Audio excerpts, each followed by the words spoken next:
Okay, in the next two videos, I'm just going to talk through some of the benefits of international trade and some of the advantages for a range of different things. So, for example, what we're going to look at is the relationship between trade and living standards, how it helps to keep prices down, promotes consumer choice, the benefits that we can achieve through economies of scale, and how access to more resources allows improvements in our living standards as well.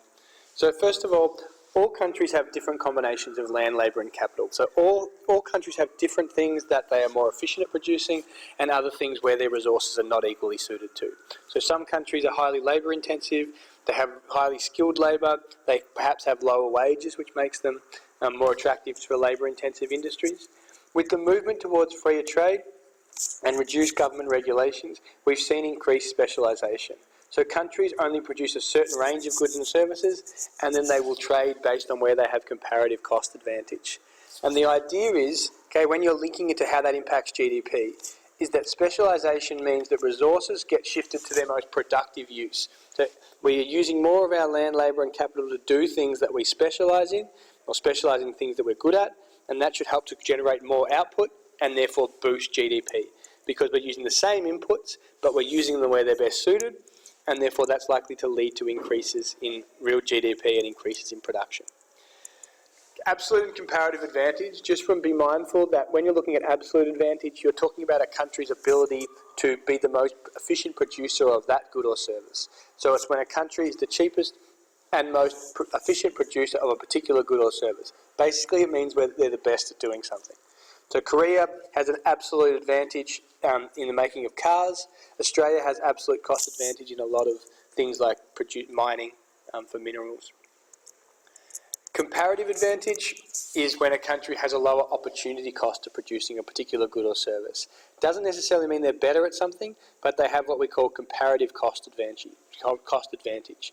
And the idea is that individuals will specialise where they have comparative cost advantage because they have to give up less to produce that good or service than other nations would. So we will specialise in where we have comparative cost advantage, where we have the lower opportunity cost, and that can be used to maximise our living standards.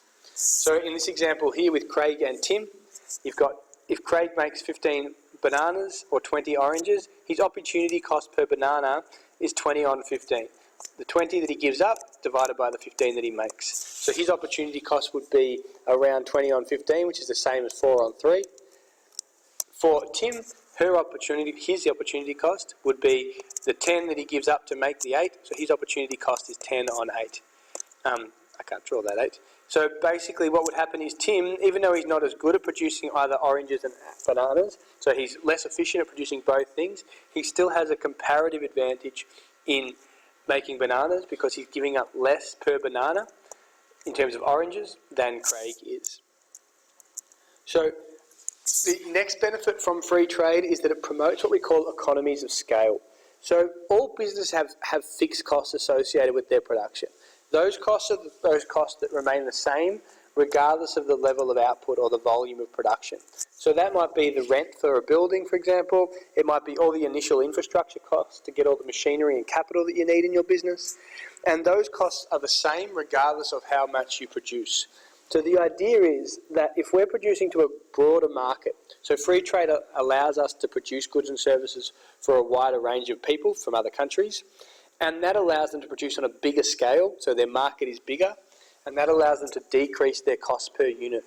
And therefore, because it's costing them less in terms of production costs per unit, because they're able to spread their fixed costs over more output, it should lead to lower prices for consumers.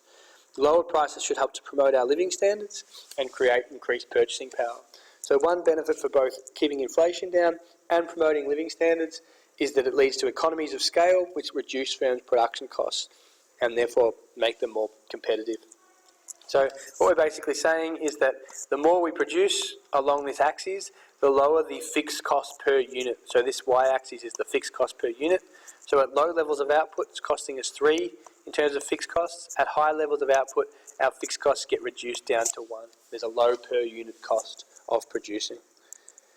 Free trade promotes economies of scale. Economies of scale of large-scale production are a reduction in the firm's average fixed cost per unit associated with an increase in production levels. So the fixed costs like equipment, product design, advertising, can be spread over a larger amount of units of production. International trade encourages specialisation, so we're producing more of what we're good at, and can give us access to a market of up to 7.4 billion people.